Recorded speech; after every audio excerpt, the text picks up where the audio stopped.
Many people call their husband or their wife better half. What could be wrong with the idea of the so-called kabiyak? One, you are a whole person without your spouse. Buo ka. Isinilang kang buong tao. 1 Thessalonians 5:23, may your whole spirit, soul, and body be kept blameless at the coming of our Lord Jesus. So inisa-isa na dito yung talagang kompletong rekado ng isang tao, body, soul, and spirit. At ikaw yun. You are whole even before you met your spouse. Genesis 2:7, then the Lord God formed a man from the dust of the ground and breathed into his nostrils the breath of life, and the man became a living being. So buhay ka na, living being, noon pa man. Your spirit, body, and soul from God make you a complete person. Para isipin mong kalahati ka lang at hindi ka nabubuo hanggang hindi ka nagkakaroon ng kabiyak is an illusion. It's a lie. 1 Corinthians 15:45, as it is written, the first man, the first Adam became a living being, the last Adam, a life-giving spirit. So si Adan pa lang, buo na siya noon. At yung pangalawa daw Adan, yung huling Adan, si Jesus, siya naman yung nagbigay nung spiritong nawala. Dahil itong si Adan at si Eva at lahat tayo ay naligaw, nagkasala. So life and life-giving spirit, galing sa Diyos Ama at galing sa Diyos Anak. So the dead in spirit will live again and will have life again in Christ. So what do you do as an important step in spicing up your married life and in appreciating your spouse? First, rediscover your wholeness in Christ. In Christ's life-giving power and the so-called living water. Matatandaan ninyo, meron noong babae sa may balon na nakatagpo ng Panginoon at matapos ang kanilang mahabang usapan, sabi ni Lord, kung kilala mo lang kung sinong kaharap mo ngayon, hihingi ka sana at ang ibibigay ko sa iyo yung living water, the life-giving water, at hindi ka na mauuhaw pa kailanman. Alam natin na hindi H2O o talagang literal water ang tinutukoy ng Panginoon. Sabi niya, itong tubig na ibibigay ko, magbubukal mula sa iyong kalooban. Hindi ka na kailangan pumunta sa mga balon, pumunta sa mga poso, humanap ng kung saan saang source. Kasi sa iyo mismong kalooban magmumula ito. At hindi ka lang mapupuno, aapaw ka pa. So, one of the ministries of the Lord Jesus is to give satisfaction and wholeness from within. Galing sa loob. Hindi galing sa labas, hindi galing sa ibang tao, hindi galing sa mga bagay-bagay, galing mismo sa loob. Kaya magiging malaya ka. Hindi ka nakasandal, nakapulupot, nakaasa sa iba. So be full of and overflow with your whole self. Then you will be fully whole, then you will be able to now accept a partner and minister to a partner because you yourself are whole. Maraming partnerships doesn't work dahil yung mga tao, hindi nila nare-realize na whole sila. Ang tingin nila sa sarili nila, kulang at ang pampuno nila yung partner. So may tungkuling kang punuin ako kasi kulang ako. Ang nangyayari tuloy, lagi lang nabibigo dahil hindi na nang nagaganap. So, want a partner to have someone to give to, not to have someone to take from. Pagka nabuhay ka sa illusion na, I want to have a husband or a wife to complete me. Ibig sabihin, kailangan ko ng tao para ko siya kunan at ako'y punuin. At pag pumasok ka sa marriage, sa gano'n ng expectation, wala akong pera, kailangan ko magkaroon ng asawa na maraming pera o kumikita ng malaki. So nag-asawa ka para may magbigay sa'yo. Lumaki akong hindi minamahal ng mga magulang ko, kailangan maghanap ako ng magme-make up for that loss. Kailangan may magmahal sa akin. Lugi ako noon, ang hirap-hirap ko, kawawa ako, api-api. Kailangan ngayong may tumangkilik sa akin. Papasok ang tao sa pag-aasawa na ang inaasahan makahuthot mula sa kapwa at mapuno ang sarili niya, kaya you are, what? Designing destruction for yourself. It is not good for a man to be alone, sabi ni Lord. Ibig sabihin, one of the many beautiful meanings, it's not good for a man who is whole, who is full of love, to be alone with no one to give it to. Hindi ibig sabihin that this man is lonely, kailangan may magpasaya sa kanya. This man is insufficient, kailangan may pumuno sa kanya. But because Adam was whole and full, sayang naman kung wala siyang mahalin. Sayang naman kung walang maging object yung kanyang perfect creation. Hindi yung sayang naman walang source of love. So bigyan. Jesus is the Spirit, the living water, flowing from within. Sa Kanya tayo kukuha ng kulang. Sa Kanya tayo kukuha ng love, ng understanding, ng support, ng kaliwanagan, ng pagmamahal, na walang patakarang pagtanggap. Kay Jesus yun. Pag hinanap mo yun sa iba, mabibigo ka. Kaya marami mag-asawa, bigo. Sabi niya, yung ine-expect ko, hindi nangyari. Diba? Akala mo magiging inspirasyon ang buhay mo, yung palalagim pagkatapos ng mga 3 buwan. Kaya, kasi pumapasok ng hindi naiintindihan ang sarili, hindi naiintindihan kung bakit siya nag-aasawa. What is a lie? What is an illusion? What are the demons that plague our lives? Yung I am incomplete, therefore you complete me. I am a missing rib, find me. Or, I have a missing rib, where are you? Sabi daw nila, a man doesn't find completion until he finds his missing rib. That's hogwash. Drama. Dahil talaga ba, pag nagkaroon ka talaga ng asawa, magkakaroon ka ng completion? Ang dami-dami naghihiwalay, nagkakagalit, o kaya pinagtitiisan na lang yung kasal nila, alang-alang sa mga bata. So, yung expectation mo na pupunuin ka ng ibang tao must be corrected. Cast out your demons so you could be whole, healthy, and autonomous. Sa Mark 16:9, Jesus had forced 7 demons out of Mary Magdalene. Maaari ang literal reading nito, talagang mga 7 demonyo pinalayas. Masamang espiritu, lumayas ka sa kanyang katawan. Pwede yon. Pero meron ding pwedeng malalim na reading yan. Demons that plagued the life of this woman. Attitude, emotional wounds, illusions, expectations, search for completion, trying to look for it from other people and other things. At nung natanggap siya ng Panginoon, siya'y minahal, naturuan, na-realize niyang ang Panginoon ang kailangan niya, napalayas yung mga demonyo sa buhay niya. At dahil doon siya'y sumaya at hindi na humiwalay sa Panginoon, sumama na katulad ng napakarami mga followers. Because sabi nga ng Panginoon doon sa babae sa balon, the living water will come from within. In marriage, you are the other half, not of a person, but of a partnership. Kabiyak ka pa rin. Pero hindi nung tao. Kasi buo siyang tao. Kabiyak ka ng partnership na ito. Ng korporasyon na ito. Ng relationship na ito. Ng physical, social, and legal union. Kabiyak hindi ng isang tao dahil buo siya at buko ka rin bago kayo pinakasal. Kabiyak kundi isang partnership. Layunin. Kabiyak ka ng adhikain. Kaibiyak ka ng isang entity, isang goal. Pareho kayo ng goal. Pareho kayo ng gustong marating. Pareho kayo ng gustong mangyari sa inyong mga buhay. Kaya napakaganda pa ng isang tawag sa mag-asawa, kaisang dibdib. Dibdib being a symbol of the puso. Layunin, mithiin, gustuhing mangyari sa buhay. Kaya kayo magkaisang dibdib, magkabiyak kayo sa pangarap, magkabiyak kayo sa mga layunin at gustuhin sa buhay, magkabiyak kayo sa ministry, sa paglilingkod sa Diyos. Yun ang magkabiyak. 2 taong parehong buo, nagsasama, nagiging other half of a goal, of an entity, of a partnership that is meant to be exclusive.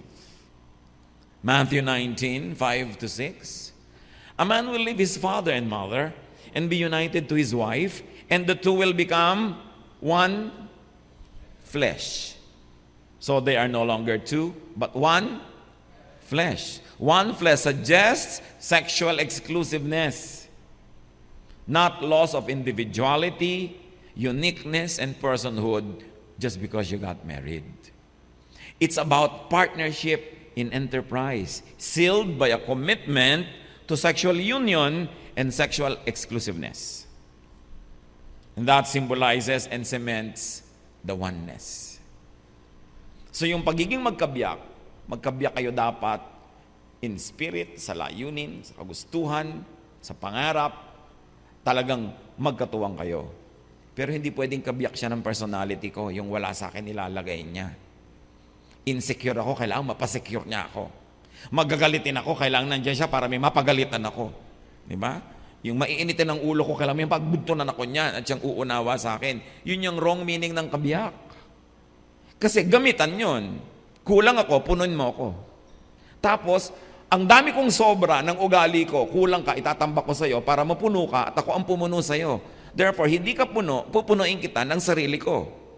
Tuwing gusto nyong baguhin ang inyong partner, ang presumption nyo, kulang siya, ako sobra sa mga magaganda ko mga qualities, itatambak ko sa kanya para siya mapuno. Gusto ko laging maayos ang kama, malinis na malinis, siya magusot, mali siya, kailangan maging maayos din siya, ililipat ko sa kanya yung ugali ko, kailangan siya maging buo, ako ang bubuo sa kanya. You see, ang tao nagiging parang filling the blanks.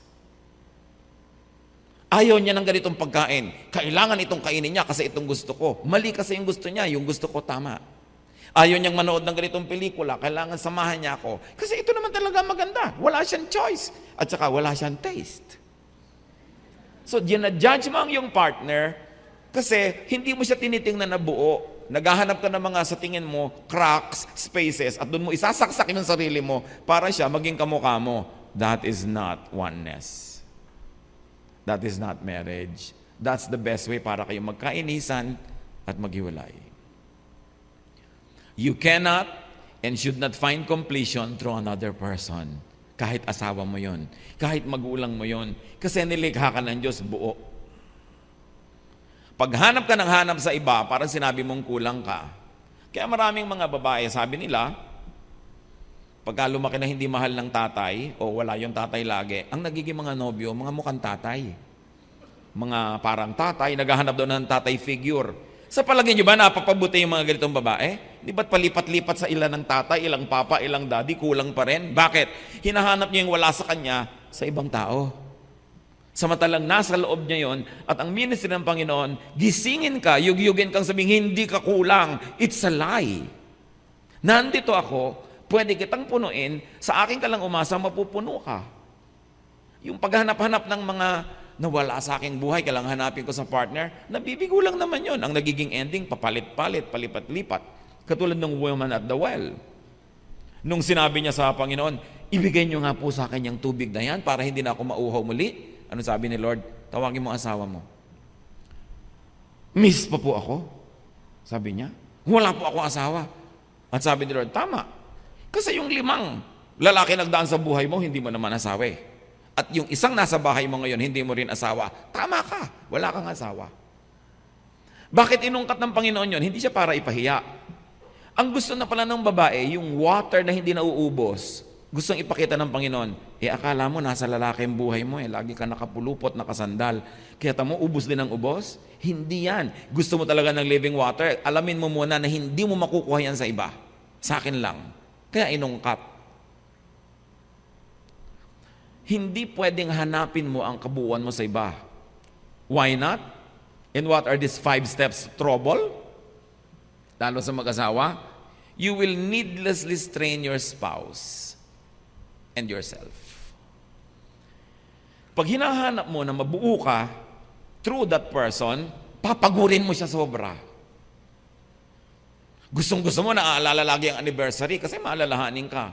So kailangan maalala rin niya. Pag hindi, Giyera Mundial. World War III.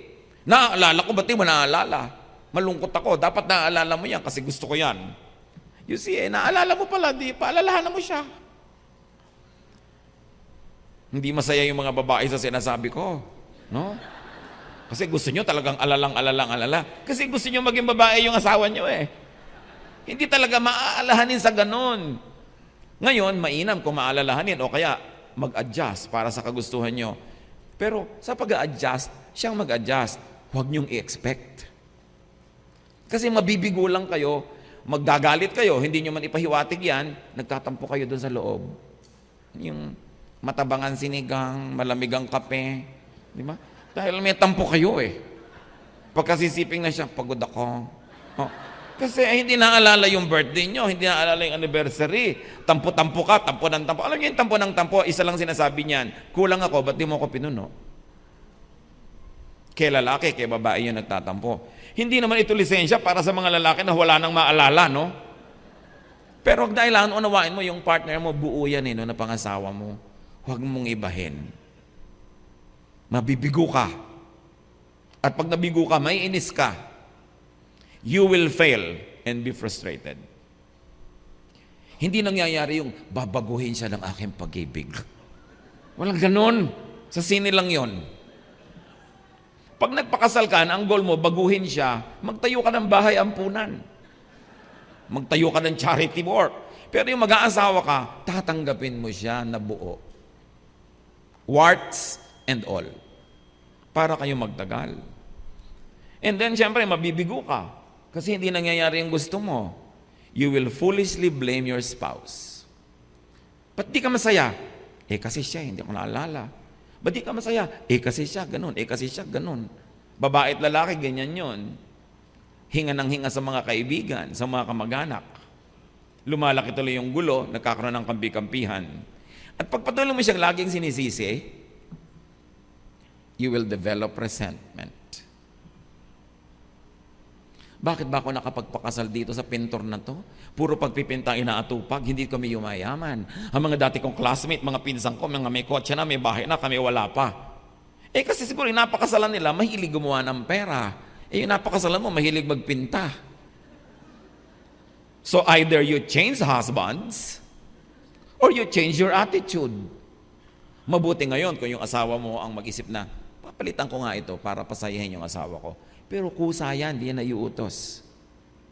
At hindi yan nasusustain pag inuutos mo lang. Once you develop resentment, resentment leads to all kinds of evils. Nandyan na yung hindi ka na ganadong maglinis ang bahay, ayaw mo na umuwi, ayaw mo na magpakita. Nandyan na yung nagyayabang yung asawa mo sa harap ng mga kaibigan, nakasimangot ka gano'n. Yabang niyan, di totoo. Yung gano'n. Yung mga babaeng nakasimangot habang nagyayabang yung lalaki, bitin lang yon. So totoo lang. Kasi pag masaya yon, sa umaga talaga tipit-tipitin. At pag nagyayabang ka, pumapalakpak pa yon. Diba? Kaya mga kalalakihan, pagka nagyayabang-yabang kayo ng konti, nakita yung asawa nyo nakasimangot, bitin. Kasi kaya niyang patawarin lahat ang pagkukulang niya sa buhay. Basta siya tipit-tipitin. Now, how to be a good half of the partnership?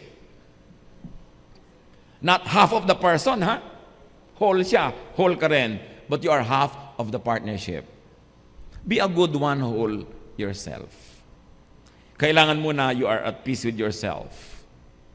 Because you cannot give what you do not have. Most of the time, you are not able to give to your partner because you don't really have what it takes. Dahil ang dami mo pang issue sa buhay. No? Ang dami mo pang angst. Ang dami pong mga multo na dapat palayasin sa buhay mo. Kaya tuloy ang napapalayas mo yung asawa mo. Kasi nalilito ka na kung sino talaga yung bida at kontrabida dyan. Know that you are and you can be whole without your spouse. Hindi ko tinasabi na mamuhay kayo magkahiwalay, dangerously independent of one another. But what we're trying to say is don't be dangerously dependent of each other. You were not created to be dependent. You were created as a whole. No? So, this will not take the love out. It will only take the pressure off. Kailangan walang pressure. Isa pa ng mission ni Lord, sabi niya, come to me all of you who are tired and heavy laden, I'll give you rest. Dapat restful ang samahan nyo. Hindi struggle. Hindi laging tension and stress. But if you have very high expectations of each other, life will be a performance, it will not be restful, then people will find rest elsewhere. Dapat kasi payapa, tahimik. And it comes with unconditional acceptance. Develop your wholeness. Psalm 139:14, I praise you because of the wonderful way you created me. Everything you do is marvelous. Of this I have no doubt. Ano sabi? Ang ganda-ganda ng pagkakagawa niyo sa akin. At hindi yun yabang pagkilala sa pagiging tama ng Diyos sa paglikha. So, you are wonderful. But that's not only the story. No? That's only one half of it. You know the other half? Tingnan niyo ang asawa niyo ngayon. Dali. Your spouse is wonderful too. Kasi nilikha din siya ng Diyos. Palakpakan niyo ang inyong spouse. Siya, tingnan niyo. Eye to eye, you are wonderful. Ngayon, pag lagi niyong gustong baguhin, ibahin, maging kamukha niyo ugali, kamukha niyo style, kamukha niyo yung standard, hindi kayo nawa-wonderfulan. Sasabihin niyo, kulang ka. Tularan mo ko, maging katulad kita para maging buo ka. Yun ang yabang. Acceptance. Na mahanap mo na yung spouse mo, iba sa'yo, pero wonderful. At kung ang tagal-tagal nyo na magkasama, hindi mo pa nakikitang wonderful siya, kalugin mong utak mo para ka magising. Dahil sabi sa Bible, everybody is wonderful. Pag yung asawa mo pa, hindi mo nakakitaan nun, lugi ka, lugi siya. Kawawa naman kayo. Tapos lalo kung ang hinahanap mo yung kapintasan, gulo. Ang hanapin mo yung wonder. Yung salamat na lang di kita kamuka. Kung aaminin nyo naman, ang dami nyo masasabang ugali, di ba? Lahat tayo. Bakit gusto nyo maging kamukha nyo yung asawa nyo? Salamat, iba siya. And celebrate that difference, that variety, instead of complain about it and try to make him or her a clone of yourself. James 1:4, let steadfastness have its full effect, that you may be perfect and complete, lacking in nothing. That perfection and completeness comes from God, who is God of variety. God is not a God of sameness. No two people are the same. Kung mapapakasalan mo, kamukha mo lang, i-duplicate mo lang yon, hindi mo kailangan. Kailangan mo talaga iba. Mula ngayon, mga kapatid, kung meron kayong pagkakaiba na naiinis kayo o nagiging source ng stress, turuan yung sarili nyong appreciatein yun. Pag tiningnan nyo, binuksan nyo yung mata nyo, ipapakita sa inyo ng Panginoon that your spouse is really wonderfully made. And then, madadagdagan yung amor mo, madadagdagan yung excitement mo, hindi yung stress. Sasaya kayo lahat. So, contribute to the partnership as a whole person. Remember, a whole person, not a demanding one half. Always insisting, I want nobody but you. I want nobody but you. yun, kulang ako, I want nobody but you. Naiinip ako, patawanin mo ako, nalulungkot ako, pasayahin mo ako. You know, you. Ikaw lang ang gusto ko. You know, dapat kay Lord kinakanta yan, I want nobody but you. Tapos mapupuno ka, you will be ready to minister and you will be open to the ministration of your partner. Huwag nyo sa kanya iasa lahat ang inyong isasaya. At huwag nyo sa kanya isisi lahat ang ikinalulungkot nyo sa buhay. No? Huwag nyo sisisihin. Do not depend on your spouse for wholeness. Depend on God and what God gives you. Philippians 4:13, I can do everything through Him who gives me strength. So who gives strength? The Lord. Huwag niyong kunin yung strength from another person. Bagan pa paminsan-minsan, nagkaka-inspirasyon tayo. Pero nakalilimutan natin, ang Diyos ang pinagmumulan ng strength. Siya ang pinagmumulan ng lakas ng loob. At pag yan, dinibdib mo, hindi naman nawawala ang Diyos kahit kailan, di ka mauubusan ng strength. But when you say, I want you, you feel my need, you answer my questions, you be there for me. Kahit gustuhin ng tao, hindi niya lagi magagawa yon kasi he is limited by time and space. Kaya kailangan, habang nakikipagmahalan ka, meron ka ring buo na konsepto ng sarili na buo yun kahit wala siya. Hindi para hindi mo siya kailanganin, kundi para huwag mo siyang laging inag. Para lumuwag ang mundo niyong dalawa at mas maganda yung climate of your romance. Therefore, do not be addicted to your spouse. Do not be addicted to your spouse for wholeness, for satisfaction. Do not depend on him or her for fixes. Addiction is not the way. Kailangan nakakaimbento ka ng saya nang wala siya, lalo't kung hindi niya kayang nandun. Dapat nakaka-imbento ka ng ibang kalibangan kahit na siya sana ang gusto mong libangan. Pero hindi naman laging pwede. Huwag kang maging addict. Kasi pag naging addict ka, ang mahihirapan yung tao. Sobrang magiging demand mo, lagi ka rin mabibigo. What causes addiction to another person? What causes addiction to romance, to partnership? When you think that another person or romance or partnership seems to offer an answer to grave feelings of fear, need, and lack and incompleteness. Yung parang kailangan ako, kumpleto lang ako pag nandyan siya. Maa-addict ka. Ang problema sa addiction, high ka ngayon, low ka mamaya. Kasi, andyan lang yung pleasure habang nandyan yung agent of pleasure. Paano kung wala na? Di, kailangan mo na ng ibang fixes. Kailangan mo na ng mga ibang pampahay sa buhay. Kaya iba, naiinip. Bakit ka nagkakasino, misis? Naiinip kasi ko, nasa abroad ang asawa ko. Yan pala, nag-a-abroad na nga, hirap na hirap, magkakasino ko pa, lungkot na lungkot ako. Ba't di ka mo pasayahin ang sarili mo? Wala kasi siya. So ang nangyayari tuloy, pag wala siya, maghahanap na ng second substitute. Yung mga nasa abroad din, ang daming nangyayaring ganyan. Pares-pares doon abroad. O bakit? Kasi namimiss ko ang asawa ko.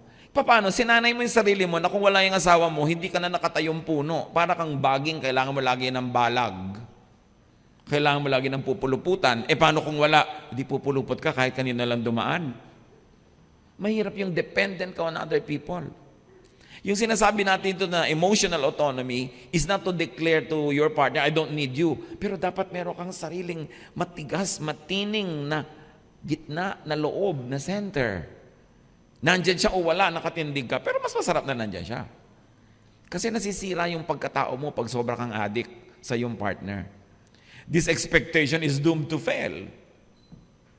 Because one derives a sense of selfhood, wholeness, meaning and value, and strength from outside of themselves. Hindi pwede yun. It's an externally derived sense of identity. Sa Spain nga, ang mga babae doon, kahit nag-aasawa, they maintain their family name. Halimbawa, ikaw si Mercedes Santos. Ikaw pa rin si Mercedes Santos, pinapakilala ka, Mercedes Santos. Pag gustong sabihin yung asawa mo halimbawa, De La Cruz, ito si Mercedes Santos de La Cruz or de Vega. Ganon. Hindi nawawala yung identity nila. Hindi ko sabing ganyan gawin nyo, but it's an example na you maintain a little bit of yourself so that you are ready to give, not always to ask. Yung iba naman, ang sense of meaning nila, wealth. Kaya pag hindi sila wealthy, parang wala silang sense of meaning. Title or position, power, image, looks, approval of others, admiration of others. Pag wala yun, parang wala nang kwenta yung pagkatao nila. Magkakamag-anak lahat yan. Things and people outside of you that you depend on for your own meaning, you've got to declare independence from those because you are dependent only on God. Ang mga taong ibinibigay sa atin, dagdag, pero that they are not meant to replace the position that God has in our hearts. Kaya nga lagi ko sinasabi, dapat ang Diyos ang number one sa buhay ng mag-asawa. Hindi yung misis, hindi yung mister. And sa mga misis nagre-reklamo, it's okay, number 2 po ako. Alam mo, pag number 1 ka, pwede. Pero pwedeng may number 2, number 3, number 4, number 5. Pero kung number 2 ka lang, dahil number 1 ang Diyos, wala nang number 3. Dapat goal maging number 1 ang Diyos.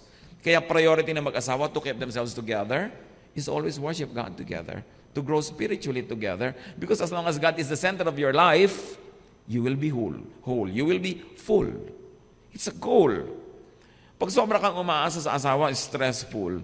Meron pang ayaw kumain pag wala pa yung asawa. O bakit hindi ka pa kumakain? 10 na kasi iniintay kita eh. Either talagang napakalabing ng babaeng ito o na mamanipulate. Kailangan makauwi ka ako, hindi mamamatay ako sa gutom. Hunger strike yun. Di ba? Yung kaya tuloy hirap na hirap ka na, darating ka para lang makakain na siya. May pressure. Di ba ang sarap nung hindi mo pinapressure pero nandyan? Kasi gusto, hindi dahil para wala na lang away. Yung mga ginagawa para wala na lang away, natutuwa ka pero ang babaw nun, Mas malalim yung kaligayahan mo pag isinusukong kusa, ibinibigay ng kusa without your demand. Napakahalaga na magkaintindihan kasi yung 20, 30, 40 years ang mag-asawa, they quarrel about the same things as if they were married last week. Yan ang dapat kantahan ni Gary Valenciano ng Di na natuto. Sa inyo ang premyo. Di ba? Hindi na natuto. Na yung mag-asawa, magkaaway na naman kayo. Lumang-luma na yung pinag-aawayan nyo. Hindi nyo na maayos. Ayaw naman maghiwalay. So dapat ayusin. Yung search ng meaning outside of yourself causes overdependence. Possessiveness. Siyempre, pag nakaasa ka sa isang tao sa meaning, you become possessive because you protect the meaning na nakukuha mo sa kanya. And because of that, you become jealous. And jealousy, of course, is because of fear. Fear of losing. So yung taong sobrang magmahal, ang kakambal ng buhay niya lagi, takot. Takot na maagaw ng iba yung minamahal niya, o kaya agawin ni kamatayan. Takot na takot kang mawala siya. So lagi ka nalang takot. Bakit ka pa nagkaroon ng love, binigyan ka ng Panginoon ng mamahal at pagmamahal, ang buhay mo, puro takot na lang. Pag wala siya, siguro may kasamang iba. Pag ginagabi, siguro ganyan. Kahit nasa banyo siya, bulatlat ka ng bulatlat ang wallet, ang mga cellphone, naghahanap ka ng mga ebidensya, kung yung takot mo ay totoo. It can happen. Sayang naman, ang iksi-iksi ng buhay, pupunuin mo ng tension and fear. And when you're already fearful, you become irrational. Kahit wala ng multo, nakaka-imbento ka na ng multo, mamaya yung kainan nyo, naging awayan na. Although mga babae, syempre, kung minsan pag may kutob naman kayo, totoo yun, ha? Kaya kailangan nakikinig din kayo sa kutob. Yung nagagalit pa yung mister nyo, naku, nagagalit-galit na lang yun para huwag matanong. Di ba? So magtanong kayo, right nyo yun. Pero ang mahalaga, huwag kayong maging irrational. Huwag yung parang wala ka ng buhay pag nawala siya. Kaya siya yung lalaki, kaya siya yung babae. Kasi aasa ka ng gusto. At pag nakasandal kang todo sa isang tao, di ba nangangawit siya? At pag nangangawit siya, anong gusto niya? Pahinga. Mapapahinga lang siya pag nawala ka. So anong gusto mo? Wala ka. O malayo sa'yo kahit sandali, makapagpahinga. So nakakapagod ka bang kasama? Mga misis, tanong nyo nga sa mister nyo, nakakapagod ba akong kasama? Sige na, dali. Huwag muna kayo sasagot mga mister, baka may mag-away pa. O mister, magtanong kayo sa misis nyo, nakakapagod ba akong kasama? Yan ang importante yung tinatanong. Pero alam nyo, mga kapatid, kung may pakiramdam kayo, di nyo na kailangang tanong yan. Dapat kayo magtanong sa sarili nyo, manalamin kayo, nakakapagod ba akong asawa? Di ba yung, wala na ba akong tigil ng ka-expect, ka-demand, na maging tulad ko siya? Pero 20 years na namin pinagtatalunan to. So dapat, either magpalit ka ng asawa na hindi advisable, o magpalit ka ng ugali, which is doable.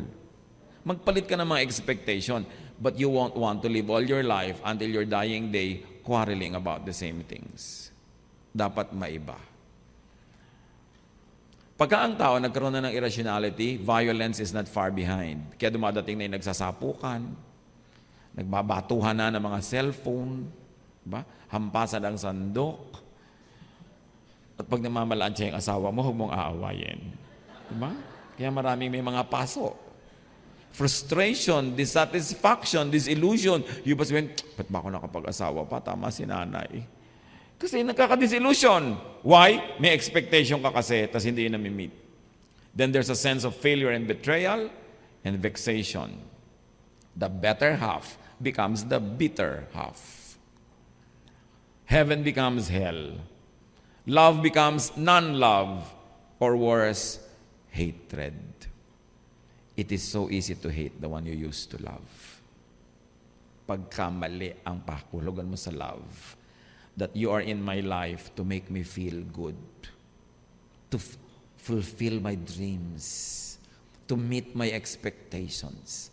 Pag ganyan na dinaman nyo, you are headed for disaster. Kasi ang pag-aasawa, kung hindi nyo pa nalaman bago kayo ikasal nun, eh, alamin nyo ngayon, ito'y isang walang patakarang pagtanggap.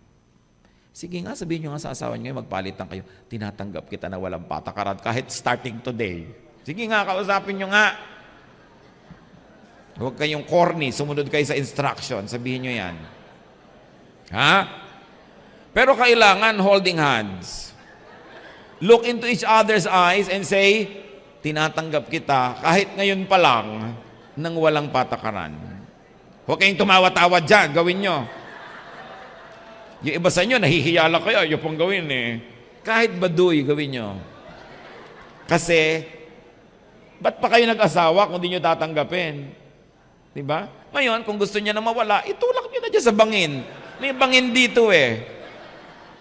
Kaya tayo dito nag-retreat. Alam nyo ba nasa ilalim ng bangin dyan? Libingan. Ngayon, kung hindi nyo itutulak at ililibing, iuwi nyo uli, pero tanggap nyo na buong buo.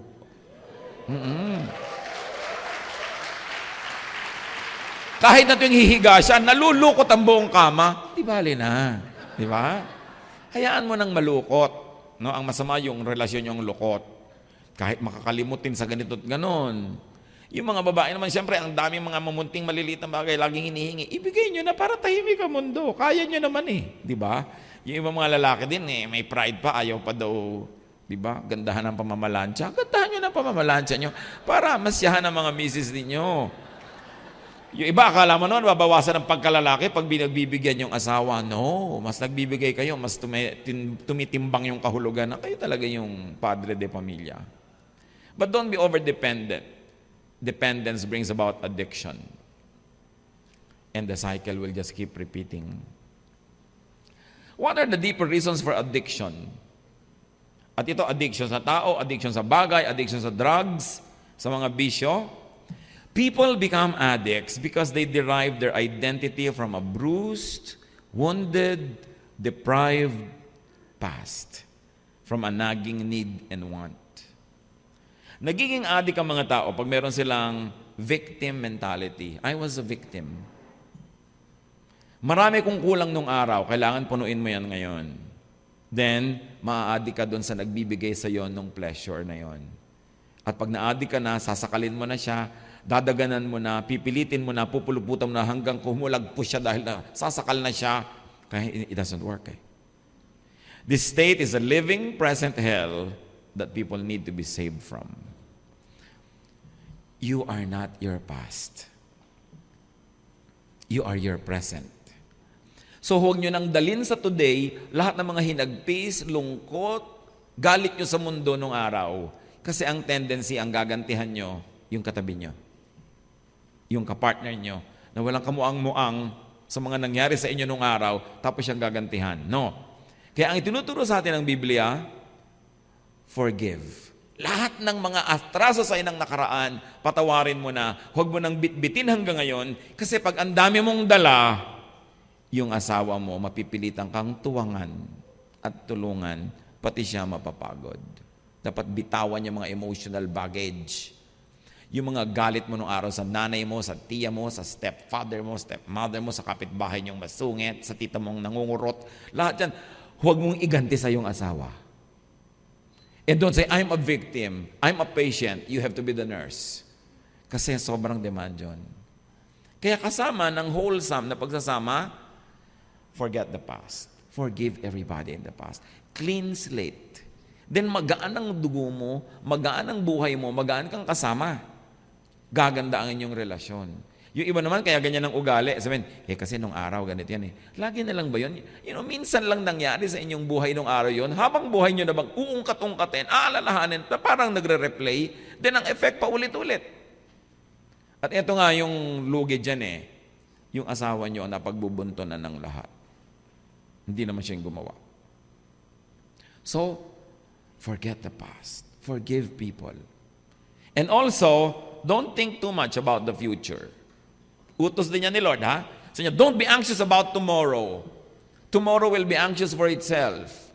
The day's trouble will have its own solutions. The blessings for today is enough for the needs of today. Kaya marami rin mag-asawa nag-aaway kasi laging concern nyo isa about the future. Oh, wala pa tayong savings, wala pa tayong ganun, wala pa tayong...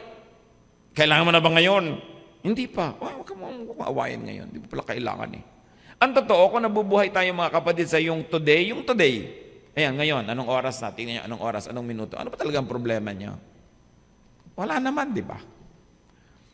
Dumadami yung problema pag iniisip nyo yung nakaraan, naaalala nyo yung mga galit nyo, o kaya yung future, naiisip nyo yung mga fears ninyo, mga worries. Paano kaya tayo mamamatay? May savings ba tayo? Paano pag nagkasakit tayo? Alam niyo sabi ni Lord, tomorrow will be anxious for itself. Bakit? Kasi bawat problema may kasamang solusyon. Bawat north may south, bawat west may east, bawat up may down, bawat cold may hot, lahat may kakambal. So ano kakambal ng problem? Solution. Pag walang solution, hindi problem. Tanggapin nyo. Hindi problem yan. Huwag yung solvent kasi wala palang solution. Pero pag problem, may solution. Ito ngayon, yung problem nyo bukas pa lalabas yung kakambal na solusyon. Hindi ngayon. Kasi wala pa siya eh. Pero pag fast forward nyo yung problem bukas, iniisip nyo ngayon, hindi nyo naman makita yung kakambal na solution. That's why you worry. Kaya ang tanong ko, may problema ba kayo ngayon? Paano kaya ako mamamatay? Saan ako ililibing? Patay ka na ba? Hindi. Sigurado pag namatay ka, may maglilibing sa'yo. Huwag mong problemahin yon. Di ba? Mangyayari at mangyayari yon. Bakit ko ito inuungkat? Maraming away ng asawa tungkol sa future. Paano ihuhulugan natin next month? Next month na ba?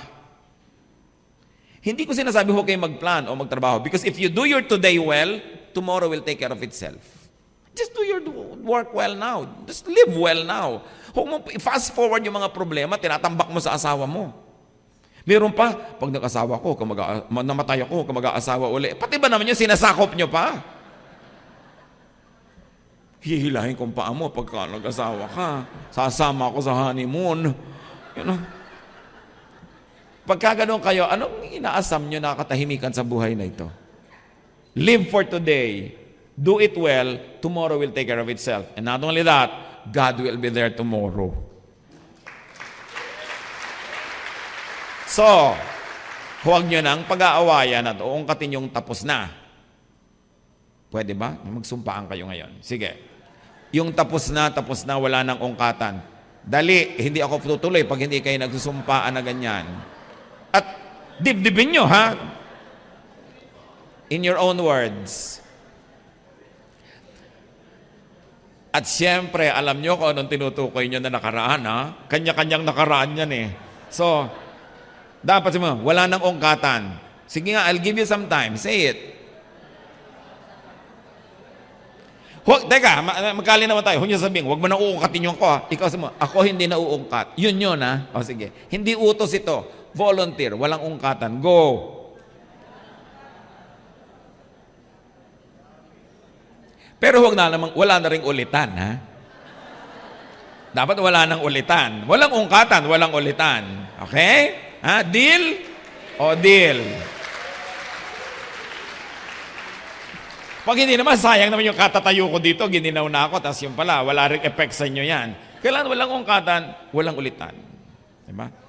Tapos ito, so hindi nyo na pag-aawayan yung nakaraan, di ba? Ha? Promise? Huwag nyo rin pag-aawayan yung future dahil wala pa.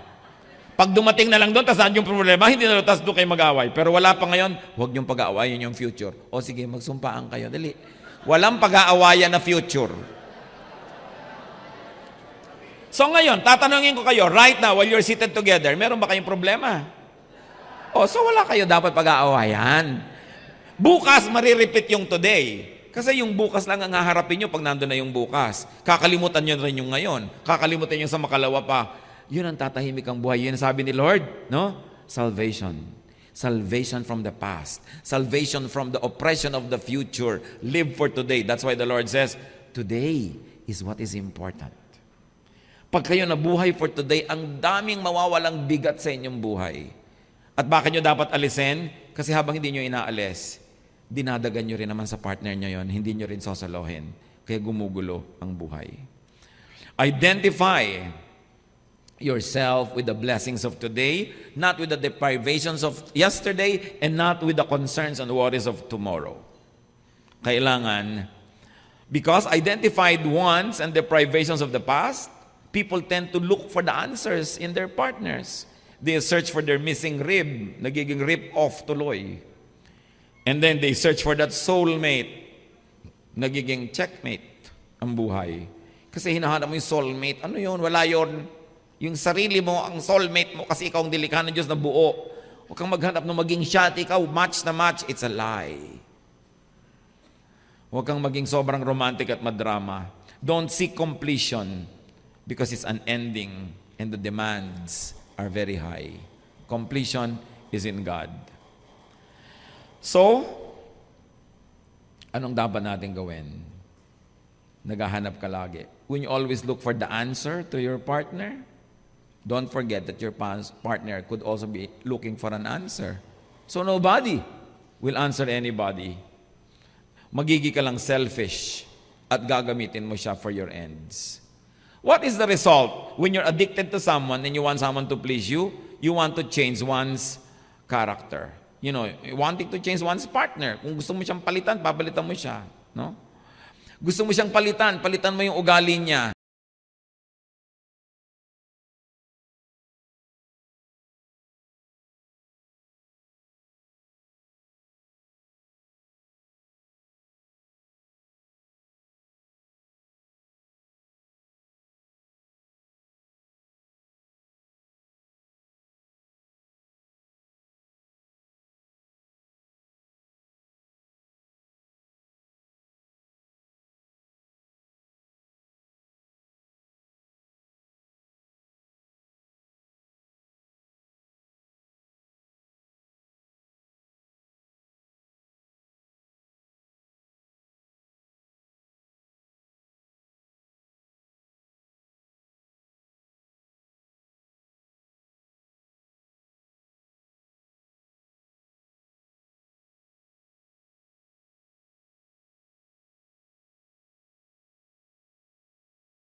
Walang patakarang pagtanggap. Everything or nothing. Hindi pwedeng tailor-made. Love can never be designed.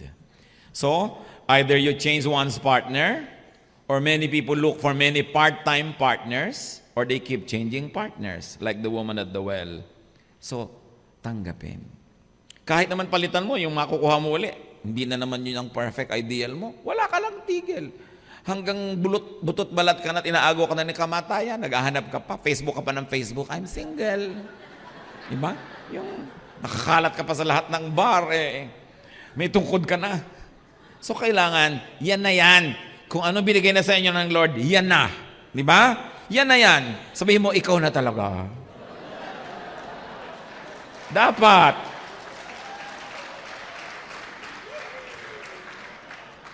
So, what needs to be done to be a good spouse is to get saved from the past through the forgiveness of others and of self.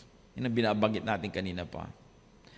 You need to get saved from identification with your past or your trauma, the trauma of your body and soul. And you've got to realize wholeness in the spirit through enlightenment. Pag puno ka ng Diyos, puno ka ng Espiritu, punong-puno ka ng pagpapatawad, punong-puno ka ng pagbibigay, hindi pag-e-expect, hindi selfish cravings. So accept your spouse unconditionally. As a person, as an identity, not as a filler. Hindi siya filler ng mga blanks mo. Siya ay buong tao. Not as someone incomplete. Natatambakan mo ng mga excess baggage mo at pupunuin mo siya ng sarili mong character. Siya ay unique. Colossians 3:18-19. Wives, submit yourselves to your husbands as is fitting in the Lord. Husbands, love your wives and do not be harsh with them. Akala ng mga wives, ang bigat ng pinunuro sa kanila, submit. Mas mabigat sa husband, love. Pero pareho yan, isa lang ang premise. Acceptance. Because you cannot submit to someone you don't accept. The reason why some of you cannot submit your husband, you don't accept your husband. Paano ko magsasubmit? Mas matalino ako sa kanya. Paano ko magsasubmit? Mas magandang diskarte ko. So hindi mo ina-accept siya. Yung mga iba namang husbands, kaya nagkakaproblema with the wives, you don't love. Love. Ang laki ng hinihingi sa mga kalalakihan to love. Because you can submit without loving. Di ba? But when you truly love, you also submit. So, mas malaki ang pananagutan ng lalaki to make it going and to keep it going. Do not make your spouse another you. Do not make your spouse a projection of your ideals, an executor of your illusions, a filler of your empty cracks. Kasi, hindi ka naman talaga empty. At paano mo siya gagawing filler? Buo rin siya, hindi naman siya pira-piraso. So, kailangan buong pagtanggap. When you don't accept your spouse fully, you'd only become judgmental. You know why some of you become judgmental of your own spouse? Because you don't accept the person. And when you're judgmental, you become unhappy. When you're unhappy, you become demanding and complaining. And you also provoke your spouse to be the same. A vicious cycle begins. Everybody loses. Kaya sabi sa Ephesians 5:21, submit to one another. Hindi lang yung wife nagsasubmit sa husband. Husband din submit to wife. Submit to one another out of reverence for Christ. In other words, yung submission, hindi naman pagsuko, bigayan. Pagbibigay. So nagbibigay ka kung kaya mo ngayon. Marami kang powers ngayon, ikaw yung magbigay. Bukas, wala siya. Siya naman ang pagbigyan mo. Bigayan. Submission kasi hindi pagpapaalipin, pagpapaapi, pagpapakawawa, pagpapakahamak. No! Pagbibigay. Submission of your ego to another. O sige, pagbibigyan kita. Body language naman will tell you na, hindi ko kaya magbigay ngayon, pagod na pagod ako, punong-puno ako. So ikaw naman pagbibigyan ko. Bukas ako naman, bigayan. Yan ang mahalaga. Always put God in the center of your partnership. And you cannot be wrong. Put the spirit of your spouse, which comes from God, as priority for you. No? 2 1/2 persons cannot make a one whole person. Hindi magmamatch. 2 non-whole persons cannot make a one whole partnership. Dapat 2 whole persons, they can make one whole partnership. Realize your wholeness, contribute a whole you, and accept, receive, and enjoy your whole spouse.